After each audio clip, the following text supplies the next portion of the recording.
Now that we know a little bit about the concept of the business cycle, its fluctuations, and the resulting phenomena of unemployment and inflation, let's take a look at the history of the business cycle in the United States. It isn't until the early 20th century that the business cycle becomes relevant to macroeconomists. And you can see here that our story begins right around 1914. Now, keep in mind, these represent percentage changes, not the actual real GDP. If it were actual real GDP, this line would be flowing up like that. So these are percentage changes from year to year. Up until the late 1800s, agriculture was the industry that accounted for the largest amount of wealth produced in America. It wasn't long after the introduction of the railroad in the mid-19th century, however, that manufacturing began to surpass agriculture. When agriculture was the main industry, much of the fluctuations in output, and thus the speed at which the circular flow would go around, was determined by the weather. But this diminished as manufacturing took over. Even though the weather was no longer a significant factor, the economy would still slow down and speed up based upon changes in the level of spending. So just prior to World War I, there was a slowdown in the economy, a recession. Now, what should we do about that recession? There was no universally accepted macroeconomic theory at the time. That wouldn't come until around 1936. For reasons you'll see later. So the government really took no proactive measures to mitigate the macroeconomic consequences of that recession, unemployment. But along comes World War I, and government spending on the war pulled the economy out of a recession. Wars usually do cause the economy to expand because of the attendant increase in government spending. After the war was over, however, government spending was reduced dramatically. And in addition, the transition process from producing war goods to producing peacetime goods produced structural unemployment. So there was a post-World War I, a post-war recession. Again, because there was no agreed upon macroeconomic theory at the time, the government took no proactive steps to reduce the severity of this recession. However, once the economy got back on track to peacetime production, then the economy began to expand dramatically. Now, the primary factor that produced this economic expansion was the commercial success and mass production of the automobile. Here you can see an automobile assembly line at a Ford factory. Now, the commercial success of the automobile also had repercussions in other industries: rubber, glass, steel, obviously, petroleum, and construction.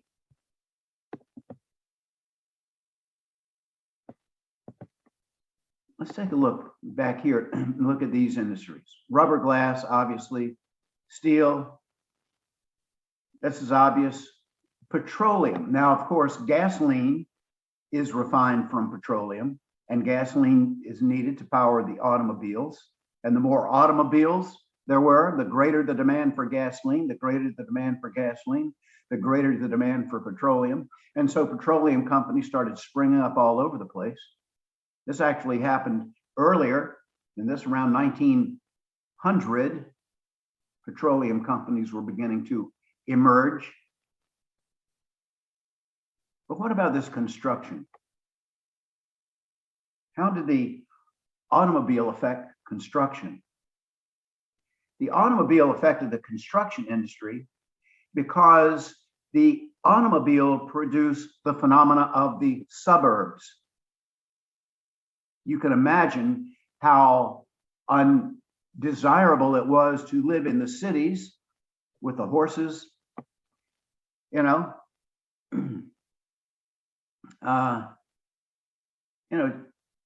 messing the street up, what a smell that would be.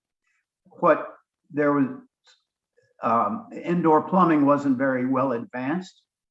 The congestion, the odor, the basic miserableness of living in the city, crowded in the city. Now, people didn't have to live right in the middle of the city to get to work. They could live in the suburbs because now they had a means of transportation, getting back and forth.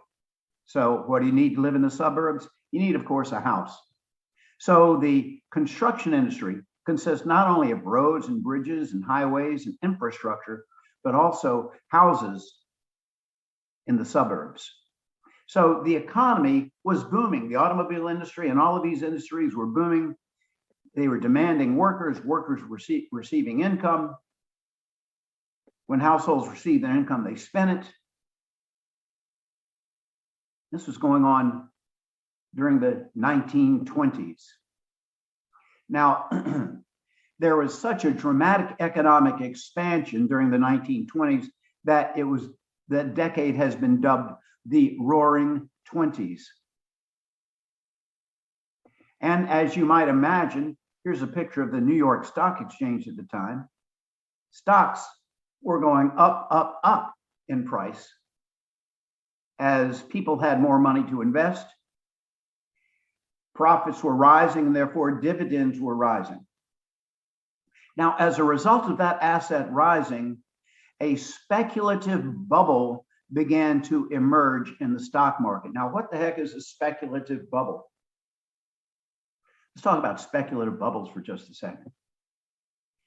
A speculative bubble. Now, to speculate means to purchase an asset with the intent of selling it at a higher price. If I buy stock and hold it for years and years and just receive the dividend income, I'm not really speculating. But if I buy it this morning at one price and hope to sell it this afternoon at a higher price, then guess what? I am speculating. So that's what speculation is. To purchase an asset with the intent of selling it at a higher price. What is a bubble? A bubble is a spike in the price of an asset caused by exaggerated expectations of future price increases. You may remember in our supply and demand analysis, one of the determinants of demand was price expectations. If people expect prices to rise in the future, they will be eager to buy widgets now before the price actually goes up. So the rush to buy widgets now before the price goes up causes the demand curve for widgets or whatever the asset is to shift to the right. When the demand curve shifts to the right, the equilibrium price and the equilibrium quantity will both rise. Now, when people rush to purchase an asset, as they were rushing to purchase stocks, the resulting price increase confirms the notion that the price will continue to rise. And then if it confirms the notion that the price will continue to rise, the demand curve for the asset will shift even further to the right. And the price will go even higher. That says the rice will go even higher. It should be the price will go even higher. Somebody remind me to change that. Now, if the price goes even higher, this confirms the notion that the price will continue to rise. And when people believe that the price will continue to rise, they'll rush out and buy it now. And when they rush out to buy it now, the demand curve will shift to the right. When the demand curve shifts to the right, the price will rise. And when the price will rise, it confirms the notion that the price will continue to rise. And when that happens, people will rush out and buy it now. When that happens, the demand curve shifts to the right. You get the picture.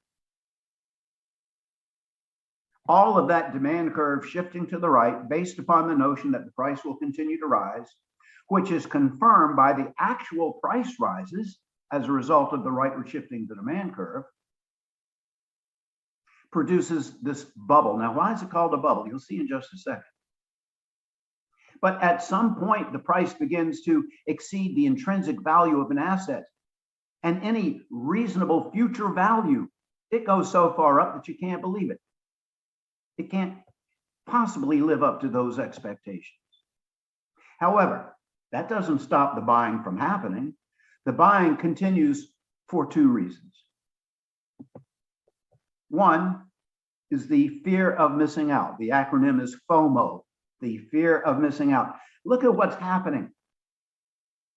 And I'm sitting here on the sideline watching the price go up and up and up. I've got to get in. I don't care how high the price is. I've got to get in right now. Now, a lot of people did this with Bitcoin when the price was in the mid 60s. It's now in the high 40s, thousands. The people who bought in the mid 60s, they did so in a panic for the fear of missing out. Now, who knows where it's going to go from here? I don't know. We'll see. But there's a second reason why the price will continue to rise. The demand curve will continue to shift to the right, even though the current price far exceeds any rational expectations about the value of the asset.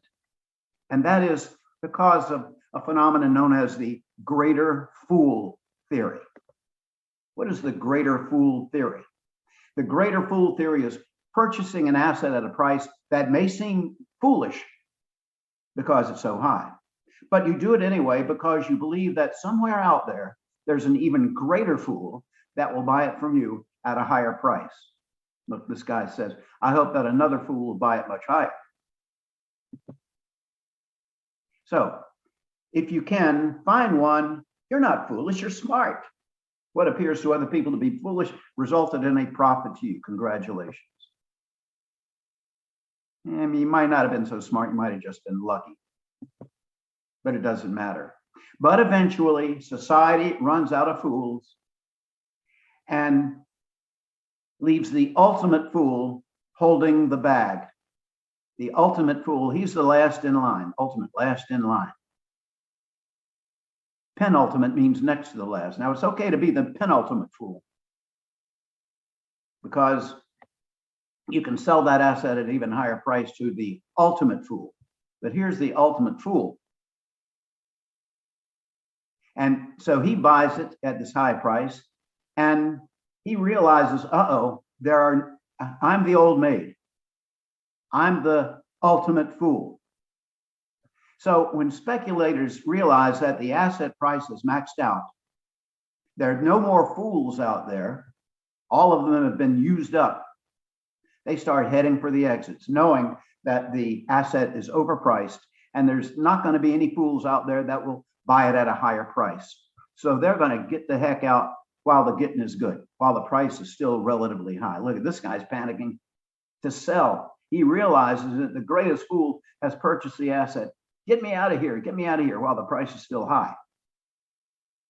Now, during the panic stage, the supply of people wanting to sell the asset overwhelms the demand. And the price of the asset falls much, much faster than it rose. So here's Wile E. Coyote plummeting down the canyon.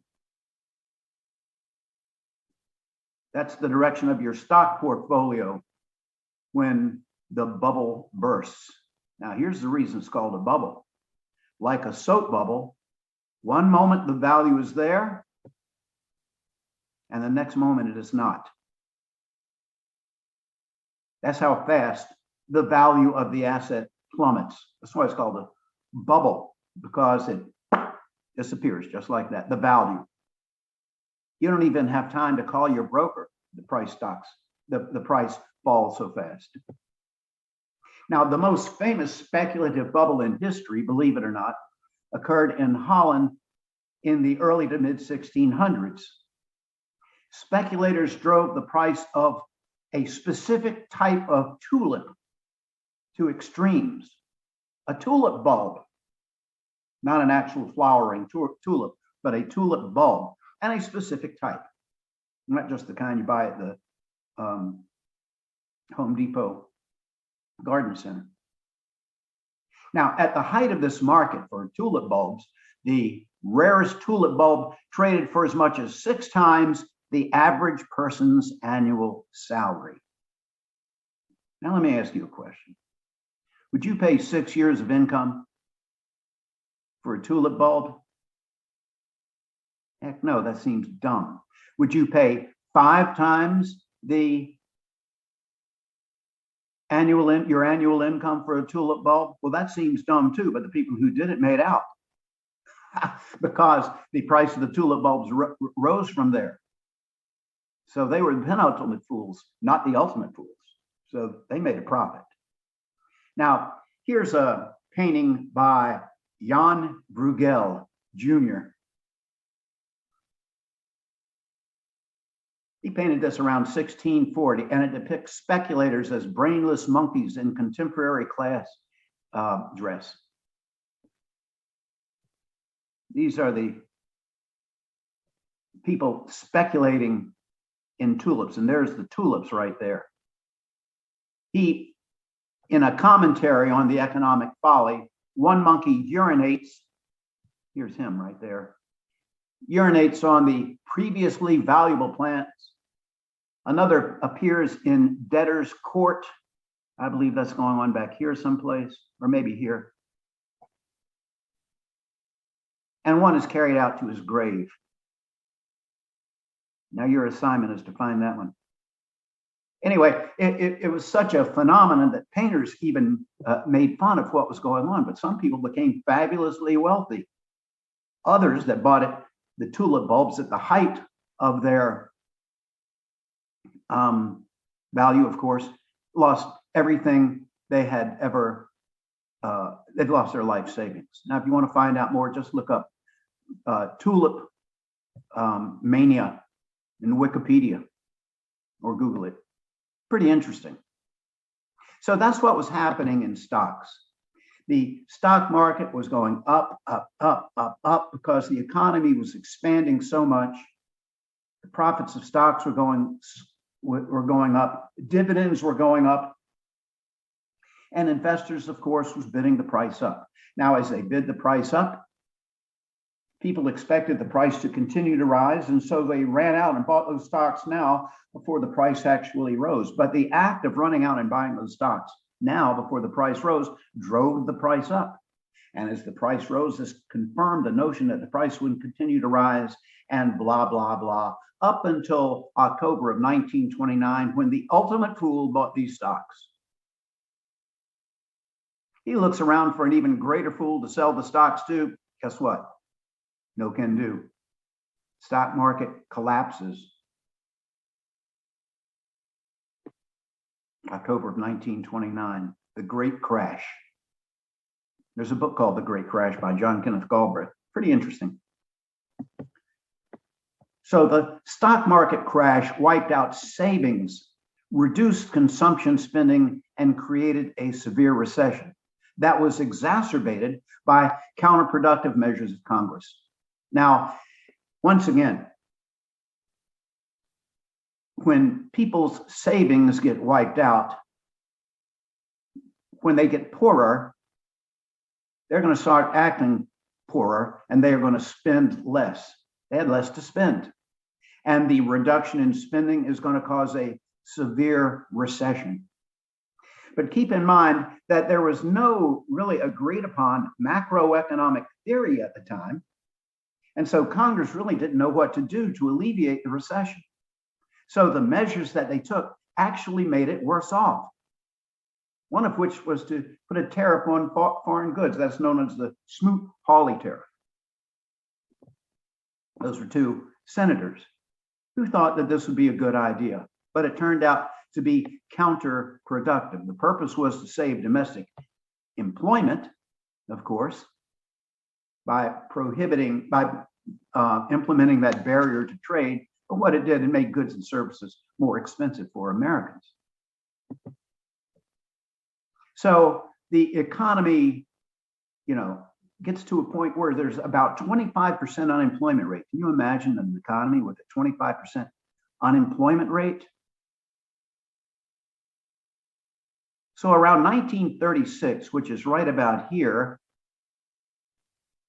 Herbert Hoover, the president at the time, who presided over the beginnings of this Great Depression here, was voted out of office and replaced by Franklin D. Roosevelt, FDR. Now, Roosevelt got elected on the platform that he was going to offer Americans a New Deal. They were really tired of being in this Great Depression, just like Americans now are tired of being in this coronavirus pandemic. I'm fed up with it. And the same way, people were fed up with this terrible, terrible recession. So they were going to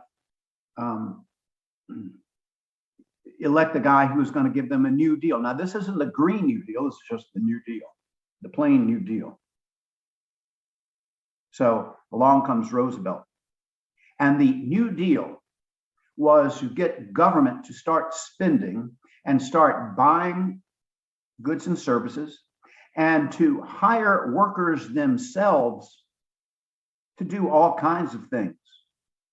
Here in this headline, 18,000 musicians get jobs in federal arts relief program. The creation of a symphony orchestra and dance bands all over the country is mapped under Sokoloff. Officials predict a music renaissance in the nation. Now, I don't know who the heck Sokoloff is. But, you know, they were giving money to musicians. There's an alphabet soup of work programs. The WPA, the Works Progress Administration, that hired people to build infrastructure, roads, bridges, etc. And that got people hired, and that got them income, and that got them spending. There was something called the CCC, the Civilian Conservation Corps. This was hiring people to plant trees. And, you know, there, like I said, there was an alphabet soup. If you're interested, you know, Google Roosevelt's New Deal and see what that's all about. It's very, very interesting. We don't have time to do it all in this class, but, you know, maybe you'll take an economic history class at some point, and you'll find out all about it. Very interesting part of American history. So the economy starts to expand, expand, expand. You can see it going up, up, up, up. Now remember, this isn't actual real GDP. This is the percentage changes.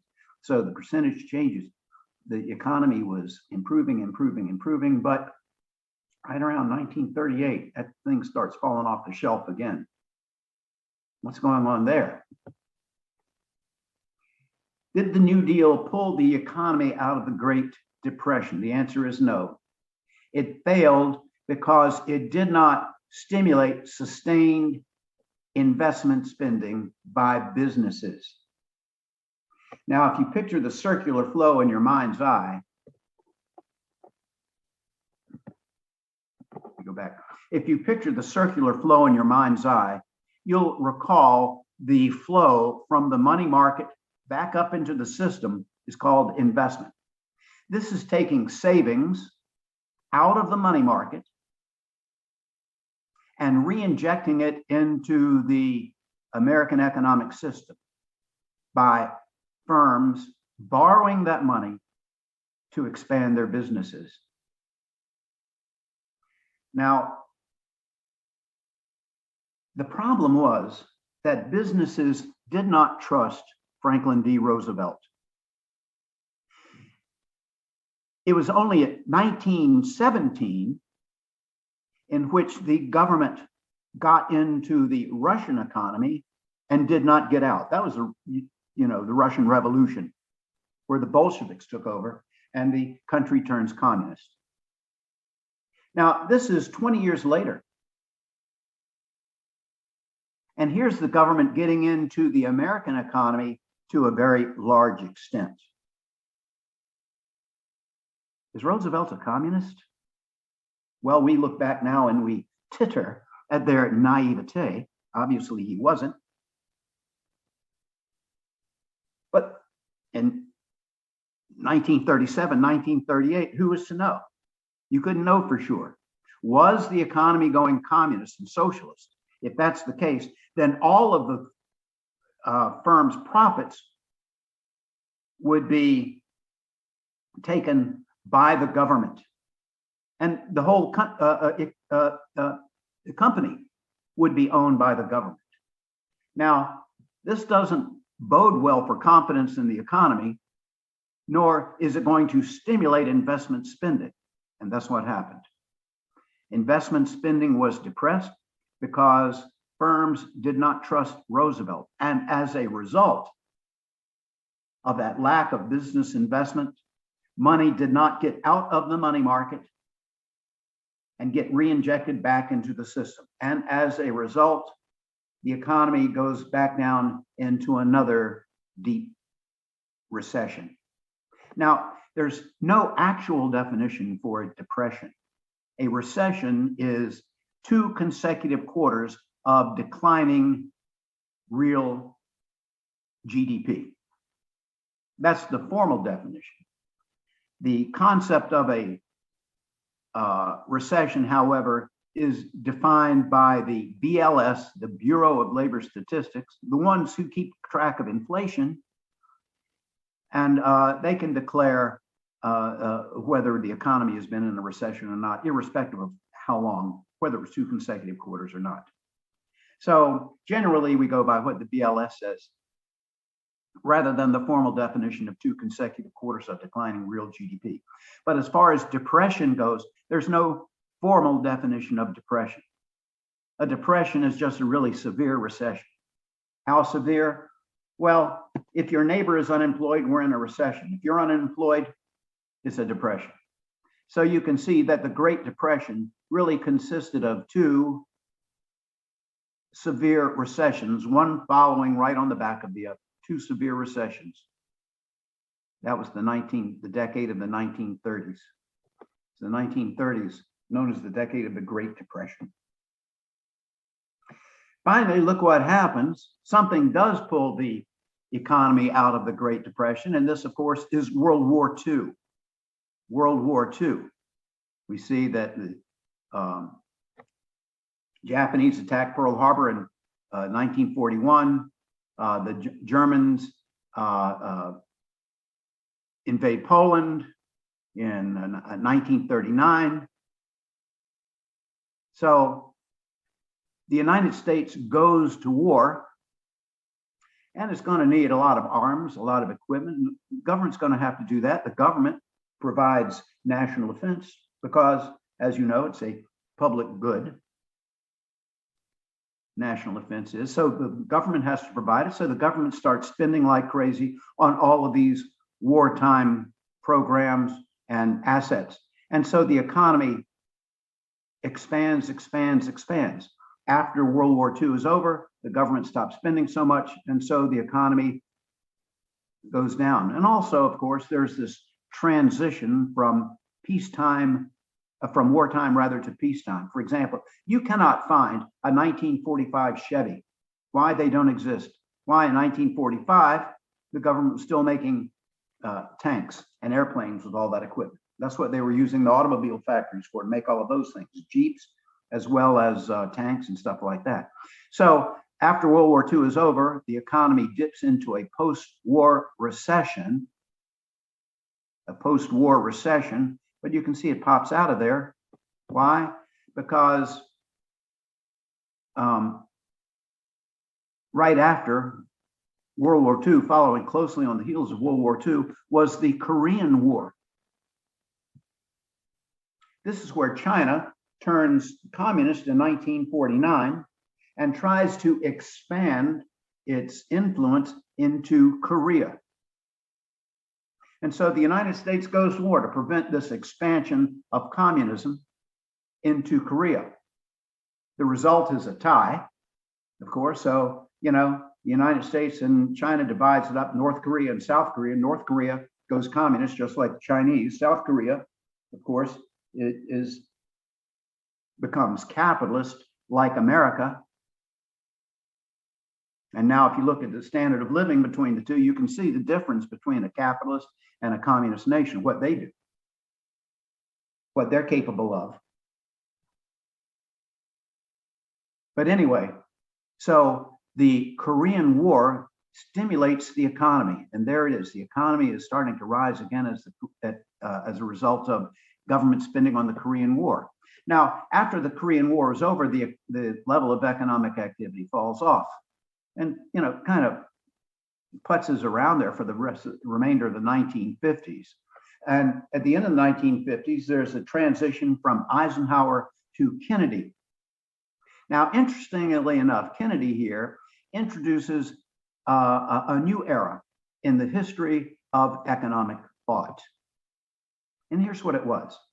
In 1936, remember, this is right in the middle of the Great Depression, 1936, this guy right here, an English economist by the name of John Maynard Keynes,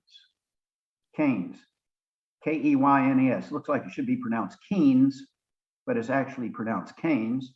And he went by the name Maynard.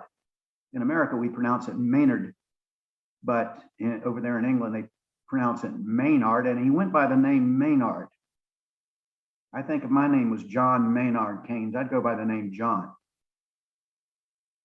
But anyway, so he wrote a book in 1936 called The General Theory of Employment, Interest, and Money. And it was quite profound because it introduces the notion that the level of economic activity is determined by the level of total spending. Now, this is clear to you and me. It seems like child's play. It's so obvious, but it wasn't so clear prior to Keynes and publication of this book. Today, we just call it the general theory. Screw around with all that crap. The general theory. Now, many consider this the second most important book in the discipline of economics. The first, of course, is The Wealth of Nations by Adam Smith. This, however, the general theory, is the basis upon which most economists believe the economy operates, and that is the level of economic activity is determined by the level of total spending. Now, not all economists agree with the conclusions of the general theory, but the basis of the general theory that the level of economic activity is based upon the level of spending was what made this book so profound. And the acceptance of this notion is known as the Keynesian Revolution, and it eventually became the centerpiece of government economic policy, but not in 1936. It wasn't until Kennedy was elected president in 1960 that the general theory was adopted by the government as the basis of economic theory. Now, Kennedy was the first president to be educated after World War II. Keynes wrote his book in 1936, so you can imagine the kind of economics that they were learning after World War II. It was the Keynesian type of economics. So he gets into office, and sure enough, he's going to get the economy out of the post-Korean War doldrums in which it was in all throughout the 1950s. And he's going to do this by increasing spending, by increasing aggregate demand. Now, Keynes didn't refer to it as aggregate demand, but he was going to increase aggregate demand in order to increase spending. And how? By cutting taxes. Now, this Kennedy tax cut, the Kennedy tax cut is the first conscious application of Keynesian economic policy in American history. Now, the New Deal, that was about increasing spending as well, but it was mostly government hiring people to do things. Now, Roosevelt did meet Keynes, but neither were very impressed by one another. And so it wasn't Roosevelt that adopted Keynesian policy. It was Kennedy who was the one that adopted Keynesian policy. And he did this through the Kennedy tax cut. In 1961 is when Kennedy was elected in 1960, took office in 61, and the actual Kennedy tax cut wasn't really implemented until 1964. And it was this guy right here who got it pushed through. That was Kennedy's successor, Lyndon Johnson. And so the Kennedy tax cut gets passed, taxes get cut, people have more money left to spend after they pay taxes, and so they spend it. The aggregate demand curve shifts to the right. Now, there was other factors under the Johnson administration that caused the aggregate demand curve to shift even farther to the right. One of which was the Vietnam War, and the other was something called the War on Poverty. The War on Poverty. Now, the Vietnam War is going to stimulate spending, of course, because of government spending on war goods and things like that. Bombs, planes, napalm, that sort of thing. The War on Poverty was about increasing transfer payments to low-income households. And as the government starts paying low-income households money, increasing the transfer payments, what do you suppose those low-income households do? They spend it. And so both the Vietnam War and the War on Poverty shifted the aggregate demand curve even farther to the right, farther than the Kennedy tax cut did. So the economy begins to expand. And there is the economy expanding right there. The economy is expanding, and the aggregate demand curve is shifting so far to the right that the economy is beginning to experience demand pull inflation. Demand pull inflation, mid to late 60s. The economy is experiencing demand pull inflation because that aggregate demand curve is shifting to the right. Now, following closely on the heels of that demand pull inflation of the 60s was the cost push inflation of the 1970s. Now, what caused the cost push inflation in the 1970s, where the aggregate demand curve was the aggregate supply curve was shifting to the left? What's going on there? Well, what happened was the cost of things began to rise and rise dramatically. Why did they rise? Because the price of petroleum was going up. Now, if you think about it, virtually everything you can imagine in terms of goods has a petroleum cost component. Petroleum is the basis of plastics. Petroleum is the basis of artificial fibers, rayon, nylon, orlon, things like that. Petroleum is the basis of things like formica and vinyl. There are very few things you can think of that aren't in some way made from petroleum. Now, you might take this 100% virgin wool sweater that I have on right now. That doesn't have any artificial ingredients in it, nothing made out of petroleum, but it still had to be transported from point A to point B, and then from point B to C, C to D, etc. And all of that transportation required gasoline or some sort of fuel that was no doubt refined from petroleum. So petroleum is a cost of producing everything, and petroleum was spiking sky high. The reason, of course, was that America was dependent for almost all of its petroleum on the OPEC cartel. OPEC, OPEC, stands for the Organization of Petroleum Exporting Countries.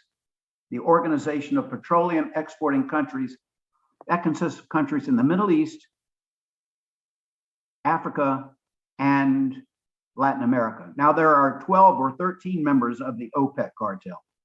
Now, what is a cartel? A cartel is a group of sellers who get together and decide not to compete. They're going to cooperate. They're not going to engage in mutually destructive cutthroat price warfare. They're all going to cooperate. Nobody's going to undercut the other guy. So they all agree on output. They all agree on prices. And they're supplying most of the world with petroleum. So they decide to stick it to the United States. So they just arbitrarily raise the price of petroleum. The price of petroleum goes up. Guess what happens to the price of producing virtually everything, the cost of producing virtually everything? That goes up too.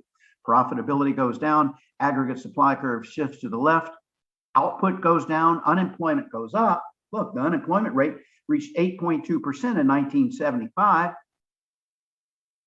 And inflation was getting worse and worse because that aggregate supply curve was shifting to the left. So the rate of inflation was hovering around 10%. The unemployment rate was 8.2%. Man, that's miserable. Now, in 1974, Nixon resigns due to Watergate, and Gerald Ford takes over. And in 1975, Jimmy Carter runs against Ford. 1975, Carter versus Ford. And Carter wins on the basis of something called the misery index. One of Carter's campaign themes was that the misery index is as high as it's been since the Great Depression. The misery index was the sum of inflation and unemployment rates. The sum of inflation and unemployment rates. And there wasn't much inflation during the Great Depression, but there was really high unemployment. But there is inflation during the 1970s as there is unemployment. And that's because the aggregate supply curve was shifting to the left. And so Carter made a good point. The misery index had never been so high since the Great Depression. So people said, yeah, that's right. Let's get Ford the heck out of there and replace him with Carter. But by the end of the Carter administration, the misery index was even higher. And it was made worse by yet a second. I forgot to mention the first embargo. In the early 1970s, they decided that the OPEC nations decided to embargo the sale of oil. Now, embargo means refuse to sell. Boycott means refuse to buy. So in the early 1970s, the OPEC, 1974, I believe, the OPEC cartel embargoed the oil and from the United States, causing price of petroleum to spike. And then when they did finally start selling petroleum again to the United States, they increased the price dramatically. Now, I remember this first OPEC oil embargo. I had to sit in line at a gas station for hours in order to get gas. Not all gas stations had gas, and when you found one that had gas, there'd be a huge line in front. So even if you didn't have to be at work until 9 o'clock in the morning, you made sure you were at the gas station at 5 o'clock to get in line. Now, the gas station wasn't open yet. And then you could see about 7 o'clock in the morning, the guy come in and start opening the gas station. Of course, you were the 35th car in line by that time. You never knew what was the better deal, whether to cut your car off between movements or keep your car running. You didn't know which used up the most gas, and you sit there for 4 hours waiting for gas. And then this happened again in 1979. The OPEC cartel once again embargoed petroleum, and there were gas lines. Well, people got pretty much fed up with all this crap. So they replaced Carter, who had only served one term, with Reagan in 1980. Now, Reagan recognized that to fight the high unemployment and inflation rate that he had inherited from Carter, he could not rely on Keynes's general theory. And the reason is this. Keynes's general theory said, well, if the economy is going slow, you increase spending, and that would shift the aggregate demand curve to the right. Now, that would increase the level of economic activity, reduce unemployment, but what would happen to prices? They would rise. Or if the economy is getting too hot and speeding up, causing inflation, what do? You cut back on spending through fiscal policy, which we'll talk about at some point in the near future. Through fiscal policy, you could decrease spending. This would shift the aggregate demand curve to the left. If you shift the aggregate demand curve to the left, of course, the price level is going down. The problem is the economy slows and unemployment goes up. So when you shift that aggregate demand curve around, the relationship between inflation and unemployment is inverse. When inflation goes up, unemployment goes down. When inflation goes down, unemployment goes up. But Reagan now had to fight inflation and unemployment at the same time. Rather than a trade-off between the two, he had to fight them both at the same time. And therefore, he could not rely on Keynes's general theory. The general theory described how to use the federal government's budget to shift the aggregate demand curve. Reagan recognized that to fight unemployment and inflation at the same time, he had to shift the aggregate supply curve. You shift that aggregate supply curve to the right. Jot this down on the back of an envelope somewhere and see what happens when you shift that aggregate supply curve to the right. You shift that aggregate supply curve to the right, output is going to go up, unemployment go down. And what happens to prices? Price level goes down too. When you shift that aggregate supply curve to the right, you're fighting inflation and unemployment at the same time. As a result, he implemented what is called a supply side policy. Now, a supply side policy intends to shift that aggregate demand curve to the right. And you do this by reducing taxes on businesses, reducing regulations on firms, doing things that will make firms more profitable. This will shift the aggregate supply curve to the right. Now, in addition, the Fed, which hypothetically you know nothing about at this point, raised interest rates to shift the aggregate demand curve to the left in order to further fight inflation. In October of 1981, mortgage rates went to 18.63%. Now, can you imagine mortgage rates going to 18.63%? Mortgage rates now are somewhere between 3 and 4%. What would happen if the mortgage rate went to 18.63%? Holy cow. The policy was very unpopular, as you might imagine, to many, because the large corporations were being helped, being made more profitable, and while the working class suffered through those high interest rates. The supply side policy was often called the Reaganomics. Sometimes it was called trickle-down economics. Sometimes it was called feed the horse to feed the bird theory. There's a bird standing on a pile of poop. Now, the bird benefits when you feed the horse and the horse poops. The more you feed the horse, the more he poops, and the more food there for that bird. So you can see why it was called feed the horse to feed the bird theory, or trickle down. You feed the horse and it trickles down to the bird. That's Reaganomics. But it worked. That aggregate supply curve shifted to the right. And so by the end of the 1980s, that should be the 1980s, the economy was taking off again, and inflation and employment were both falling simultaneously.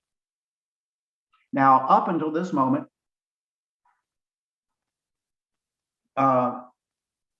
inflation you have not seen in your lifetime. But now you're beginning to see it. But up until now, inflation was a thing of the past. Now, after Reagan spent 8 years in office, George Herbert Walker Bush became Reagan's successor. He was vice president of Reagan and he was elected. But in 1992, the year in which he tried to become reelected, there was a recession. And Clinton, therefore, beat Bush. Now, throughout the 1990s, when it was presided over by Bill Clinton, the economy continued to expand and inflation remained low, even falling. So the economy in terms of inflation and unemployment continues to improve throughout the 1990s. And that is because the aggregate supply curve continues to shift to the right. Now, this of course results in lower inflation, higher output, and lower unemployment. This is going on all through the Clinton administration as well. The momentum continues from the Reagan administration. Throughout the 1990s, the economy continued to expand with inflation remaining low and even falling. What was causing the aggregate supply curve to shift to the right? Well, one thing was dramatic improvements in information technology and other technologies. Most importantly, the internet. There's a cute cat video. So when George W. Bush, George Herbert Walker Bush's son, takes over in 2001,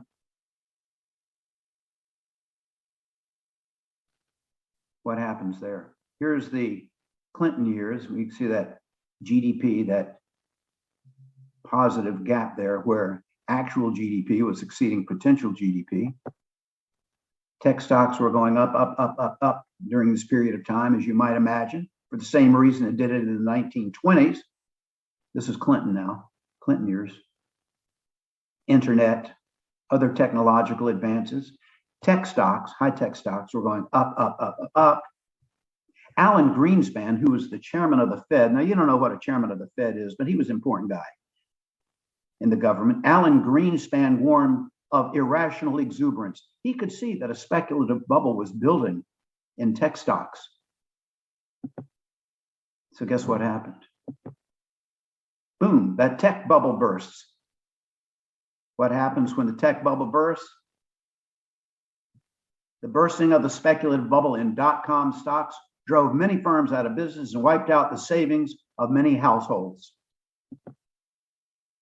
Aggregate demand falls because people's savings were wiped out, and it drives the economy into a severe recession. So here is the negative gap, the recessionary gap that occurred as a result of the popping of the dot-com or tech stock bubble. But the economy slowly grinds its way out of there. And that is until 2008, when the economy once again falls off a cliff. What happened that time? Well, there was a bursting of the housing bubble. People got fed up with tech stocks, so they said, what are we going to invest in? Well, real estate is good. So they started investing in real estate. Interest rates were falling, so it was cheap to buy real estate. The price of real estate was rising, but it was cheap to buy it because of low interest rates. And as they bought more, the demand curve shifted to the right. And as the demand curve shifted to the right, the price rose. And as the price rose, it confirmed the notion that the price would continue to rise, which motivated people to rush into the real estate market and buy more while the getting was good. And when they did, of course, the demand curve shifted even further to the right.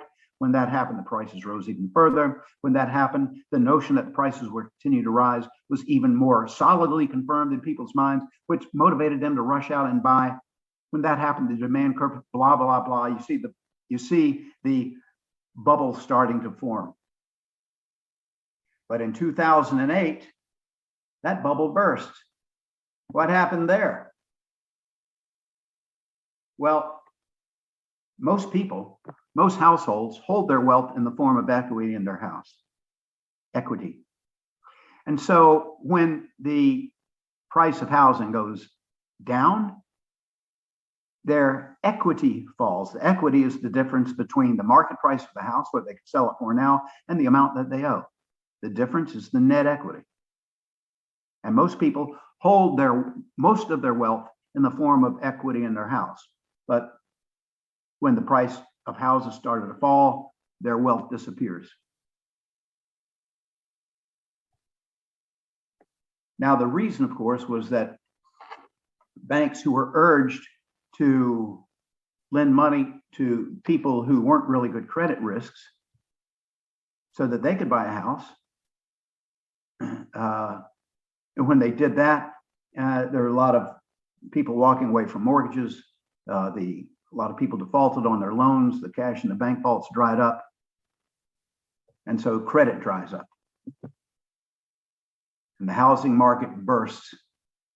The bubble bursts. Now, as the economy recovered from the dot-com bubble, eventually housing prices started to rise once again. And when they saw the prices rise, they were eager to buy. House prices got higher and higher. The act of buying now drove prices even higher. So the cycle begins. Banks encouraged by government legislation to provide mortgage loans to subprime borrowers. And by their desire to profit from the housing bubble, began to make loans to borrowers that would in normal times not qualify for a loan. They figured, look, the price of the house is going up. Even if these people do default on their loans, we're going to have the house as collateral. The value of the house is going up, and therefore it will exceed the amount that we will, the amount of the default. So we'll be able to get our money back that way. So they were making bad loans. The banks figured that if borrowers defaulted on their loans, the continually rising housing prices would make their collateral even more valuable. But by late 2006, housing prices began to fall. Subprime borrowers walked away from their loans, increasing the inventory of houses on the market and accelerating the price decline. Suddenly, the collateral that banks held was not so valuable. So they lost money on loans to defaulting borrowers. Having lost so much money, they had little to lend. And not only did people lose wealth, but bank lending dried up as well. The result was the Great Recession, starting in right around 2008. The Great Recession, not the Great Depression, the Great Recession. The unemployment rate didn't rise to 25%, the level of the Great Depression. Now, Obama takes office in 2009. This crash happened in 2008. Obama takes office in 2009. So he's got to get this actual GDP level back. You can see this recessionary gap there. That's the Great Recession, that recessionary gap.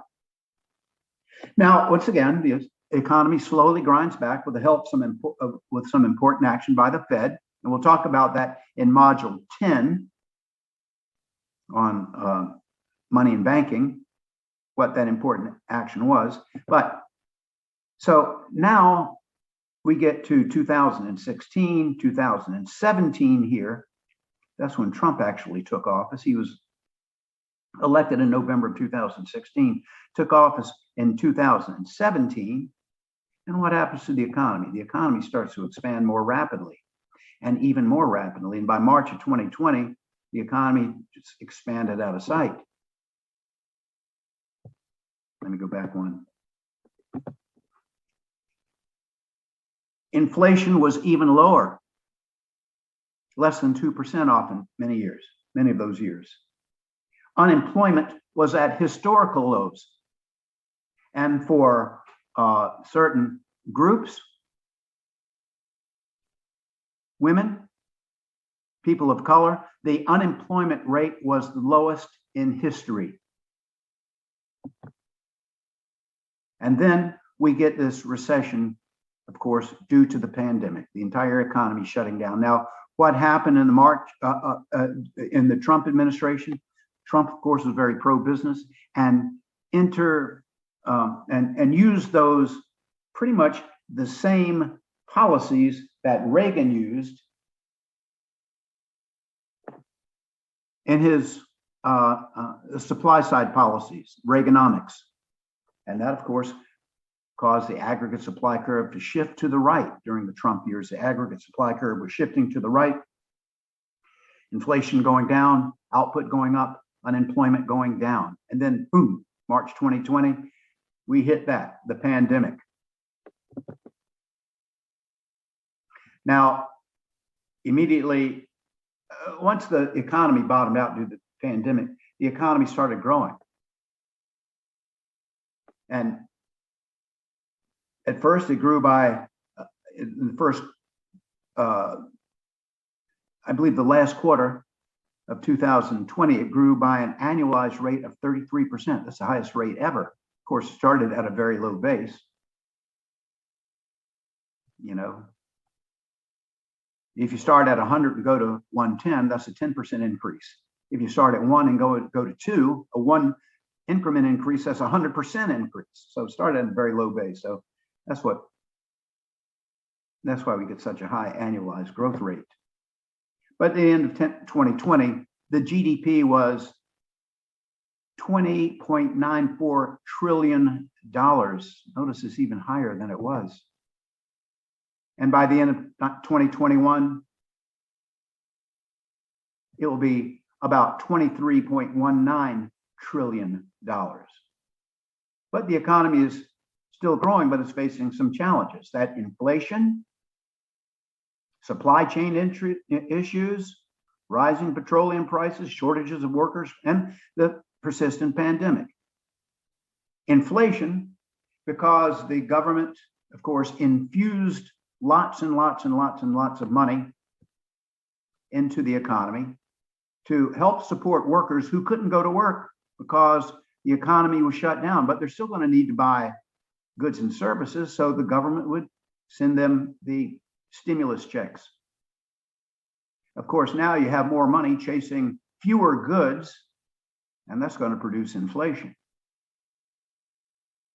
You have the supply chain issues as caused by a number of factors.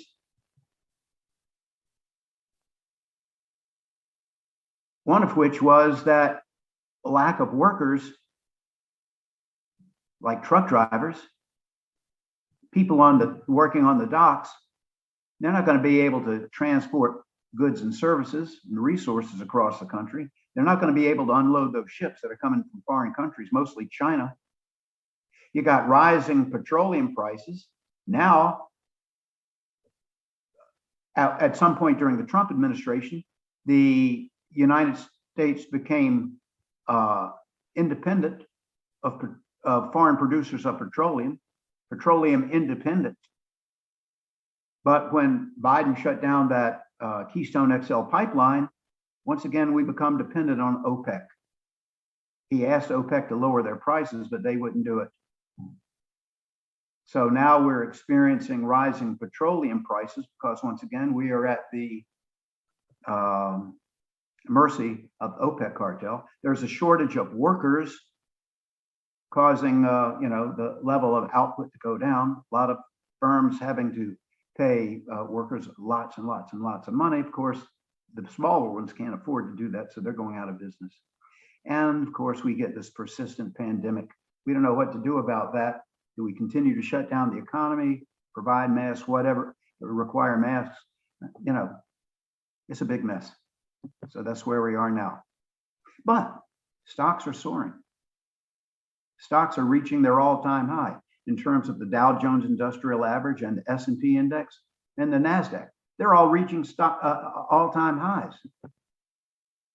You can see what's happening here. This is the S&P percentage change, and this is the GDP. What's going on here?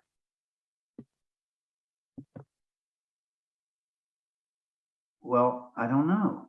What could be going on?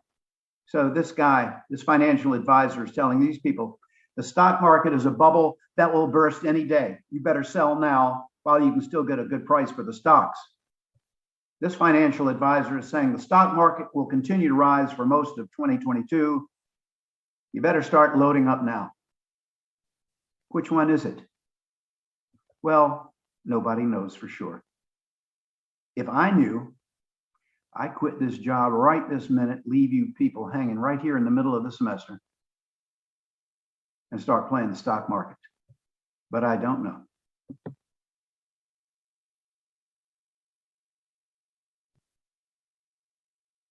So, should you buy stocks or not? I don't know. I'm not a financial advisor. I can't tell you. So, this is the end of the lectures on Module 6. Next is the test.